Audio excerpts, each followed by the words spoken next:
যদি কোনো নির্বাচনের প্রার্থী অথবা যেই কোনো ব্যক্তি মানুষকে কোনো প্রতিশ্রুতি দেয় আর সেটা রক্ষা না করে, কোনো চুক্তি করে সেটা ভঙ্গ করে, এই ব্যক্তি মূলত গাদ্দারি করলো, ওয়াদা ভঙ্গ করলো, প্রতিশ্রুতি নষ্ট করলো, ভঙ্গ করলো।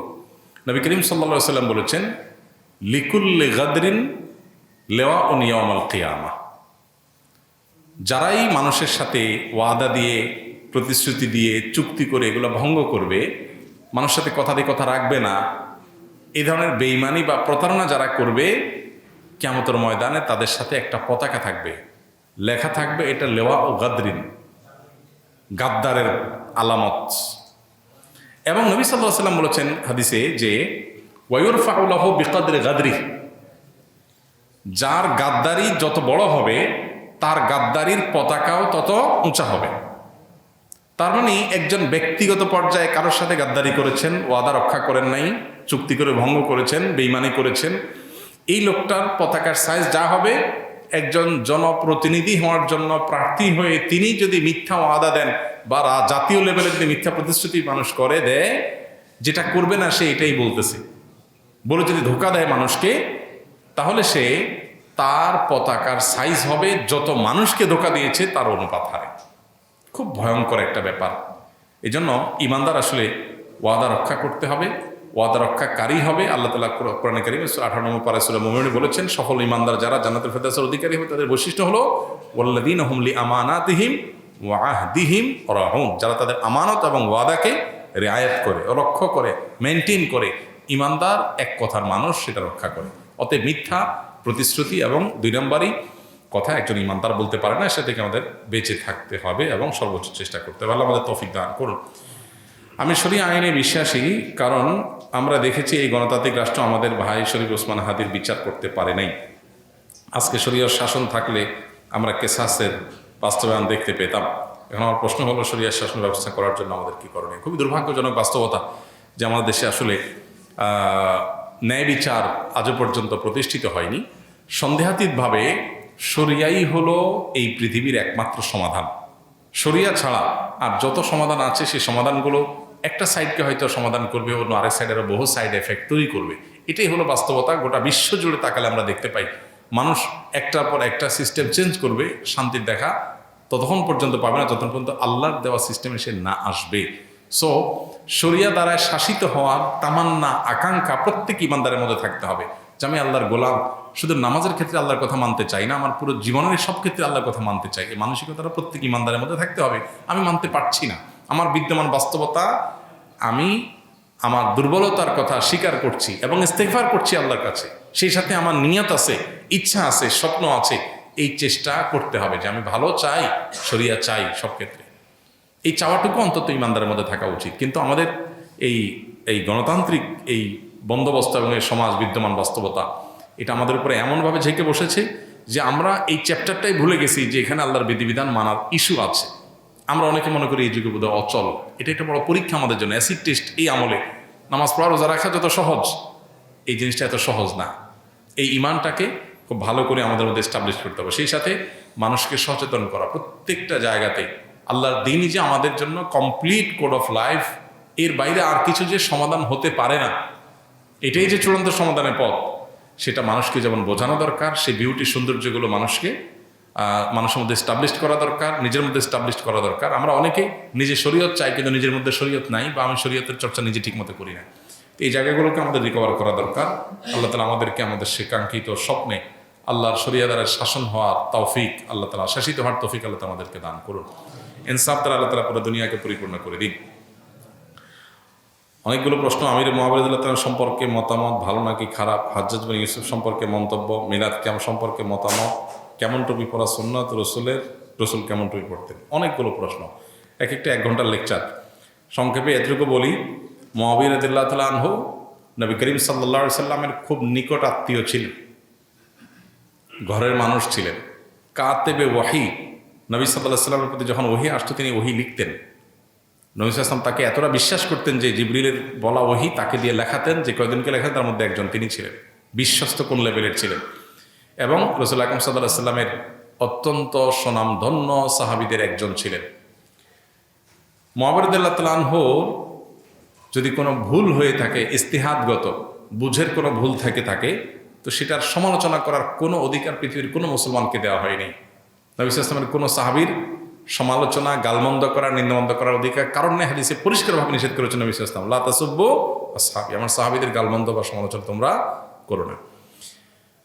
ওনার ছেলে ইয়াজিদের যদি কোনো ভুল হয়ে থাকে তো ছেলের ভুলের কারণে বাপ আল্লাহর কাছে দায়ী হয় না।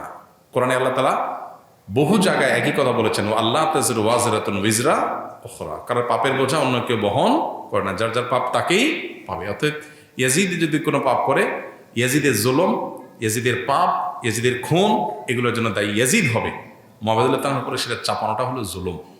হ্যাঁ, আপনি বলতে পারেন তাহলে মুআবিয়া রাদিয়াল্লাহু তাআলা আনহু তাকে কেন স্থান দিয়েছে, সেই ওনার বুঝের ভুল ছিল, উনি বুঝে উঠতে পারেন নাই, উনি মানুষ ছিলেন দিন শেষে। আমরা সাহাবীদেরকে সমালোচনা নাজায়েজ মনে করি আহলুস জামাতের লোকজন, কিন্তু তাই বলে সাহাবীদেরা মানে মাসুম না, তাদের বুঝের ভুল হতে পারে।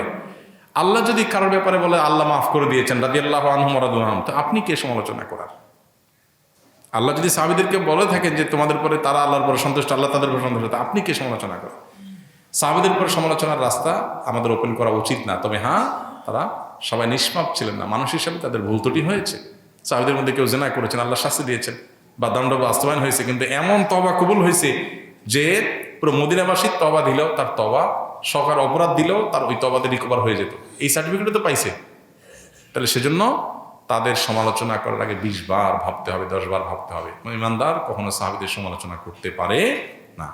বিশেষ করে এই জাতীয় ইস্যুগুলোতে আমরা অনেক ক্ষেত্রে পা পিছলে চাই। হযরত ইবনে ইউসুফ একজন জালিম অত্যাচারী শাসক ছিল, বহু সাহাবীর খুনি, বহু সাহাবীকে হত্যা করেছে, ও তাবিকে হত্যা করেছে, বহু নেককার মানুষকে হত্যা করেছে। খুন খারাপি করা তার নেশা ছিল এবং তার অন্য যত গুণ আছে, তার বেশ কিছু অবদান আছে, বেশ কিছু ভালো কাজ আছে, কিন্তু সে অ্যাজ এ শাসক একজন অত্যাচারী জালিম শাসক ছিল। যেহেতু হযরত ইবনে ইউসুফ কোনো সাহাবী না, অতএব তার মানে সাহাবীরা কেউ জালিম ছিলেন না, নাউজুবিল্লাহ। সাহাবীরা কেউ এই লেভেলের গুনাহ করেন নাই। মানুষরা ভুল করেছেন, আল্লাহ তাআলা তাদের মাফ করেছেন, ঘোষণা দিয়েছেন আগাম, বা তারা তওবা করেছেন।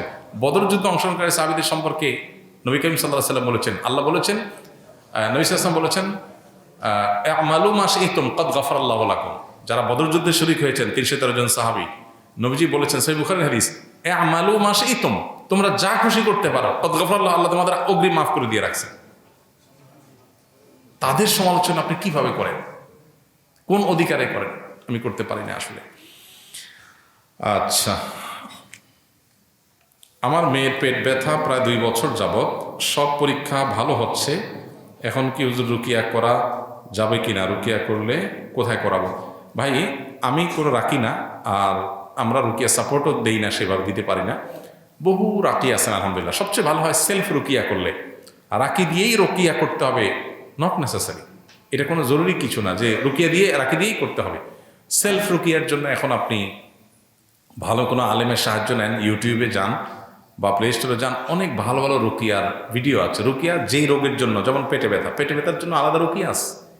আল্লাহ তাআলা কোরআনে কারীমের পেট সংক্রান্ত অনেক আয়াত আছে কোরআনের, সেগুলো তেলাওয়াতের মাধ্যমে রাকিরা রুকিয়া করে। এগুলো আরবি যারা ভালো বুঝেন, আরবিতে সার্চ করলে এ সংক্রান্ত রুকিয়ার অডিও চলে আসে, সেটা শুনেন নিয়মিত, ইনশাআল্লাহ এটা কাজ করবে। আমার নিজের ক্ষেত্রে আলহামদুলিল্লাহ আমি দেখেছি যে এই যে অনেক ইস্যু আছে যে আলহামদুলিল্লাহ রুকিয়া নিয়মিত আমি শুনেছি, আল্লাহ তাআলা আমাকে শেফা দিয়েছেন। দেখুন, কিয়ামত যত নিকটবর্তী হচ্ছে, পৃথিবীতে মানুষ তত বস্তুবাদী হয়ে উঠছে। স্পিরিচুয়াল এই জগতের সাথে আমরা পরিচিত না। আগামীর পৃথিবীতে যুদ্ধটা ফিজিক্যাল যতটা হবে, এর চাইতে বেশি স্পিরিচুয়াল যুদ্ধ হবে। এটা হলো একটা চূড়ান্ত বাস্তবতা। এবং আমাদের মুসলমানদেরকে ওরা সশরীরে বা শারীরিকভাবে মারছে না, যতটা শারীরিকভাবে মারছে না বলতে কোথাও হচ্ছে না তা বলতেছে না, মানে জেনারেলি যতটা আমাদেরকে শারীরিকভাবে আঘাত করছে, এর চেয়ে বেশি আঘাত করছে আমাদের আধ্যাত্মিক শক্তি নষ্ট করে। গান বাজনা অশ্লীলতা ছড়াই দিচ্ছে, আমাদের ঈমান দুর্বল হয়ে যাচ্ছে, আমরা উইক হয়ে পড়ছি। তো এই জায়গাটাতে আমাদের ফোকাস দিতে হবে, মনোযোগ করতে হবে। রুকিয়া এমন একটা জিনিস, কোরআনের মিরাকল, আল্লাহ কোরআনকে শেফা হিসাবে নাজিল করেছেন। এখন মেডিকেল সায়েন্সের উন্নতির এই যুগে এটা বলবে এটা কোনো কথা? পেটে ব্যথা হয়েছে, ওষুধ খাবে, কিন্তু আপনি ওষুধ খাওয়া তো হাদিসে নিষেধ না। নবী সাল্লাল্লাহু আলাইহি ওয়াসাল্লাম বরং অসুস্থ হলে ওষুধ সেবন করার নির্দেশ দিয়েছেন। কিন্তু পাশাপাশি একজন ইমানদার বিশ্বাস করবে সবচেয়ে বেশি আরোগ্য লাভের উপায় আল্লাহ রেখেছেন স্বয়ং কোরআনে। কোরআন শুধু আমাদের মানে চলার গাইড বুকই না, এটা আমাদের জন্য শেফা। আল্লাহ বলেছেন ওয়ানুনাজ্জিলু মিনাল কুরআনি মা হুয়া শিফাউল লিন-নাস, এই কোরআনে শিফা আছে। ইয়াকিন রাখতে হবে এবং নিজে কোনো আলেমের শরণাপন্ন হয়ে এই পেটের রুকিয়া, বিশেষ করে পেটের রুকিয়াটা খুব প্রসিদ্ধ রুকিয়া। এই অডিও 1 ঘন্টা আধা ঘন্টা যেটা পাওয়া যায় ইউটিউবে, এটা শুনেন, ইনশাআল্লাহ আল্লাহ তাআলা শিফা দান করবেন। আর কিচ্ছু না পারলে নিজে যেটা করতে পারেন, সূরা ফাতিহা পড়ে ফু দেন, পানি পান করেন, খাবার ফু দেন, সেটা খান, শেফার নিয়তে খান, 3 কুল পড়েন, ফু দেন, 3 বার করে পুরুদের ফু দেন, দিয়ে খান। এটা হলো কমন রুকিয়া। আর এর বাইরে আপনি কোনো রাখি শরণাপন্ন হতে পারেন বা রুকিয়ার অ্যাপ থেকে বের করতে পারেন। রুকিয়ার অনেক ভালো ভালো অথেন্টিক বই পুস্তক হয়েছে, যেখানে শুধু কোরআনের আয়াতের ব্যবহার, হাদিসে বর্ণিত দোয়ার ব্যবহার আছে, বাস। এমন কোনো দোয়া নেই যেখানে শিরক আছে, শিরকপূর্ণ কিছু আছে, তাবিজ কবজের মায়ের প্যাস, ইশারা ইঙ্গিতে, সিগনালে বিভিন্ন জিনিস, এ সমস্ত নাই। সে সমস্ত রুকিয়া গ্রহণ করতে কোনো অসুবিধা নেই। আল্লাহ আমাদেরকে তৌফিক দান করুন। জাযাকুমুল্লাহ খাইর। সুবহানাল্লাহ ওয়া বিহামদিহি।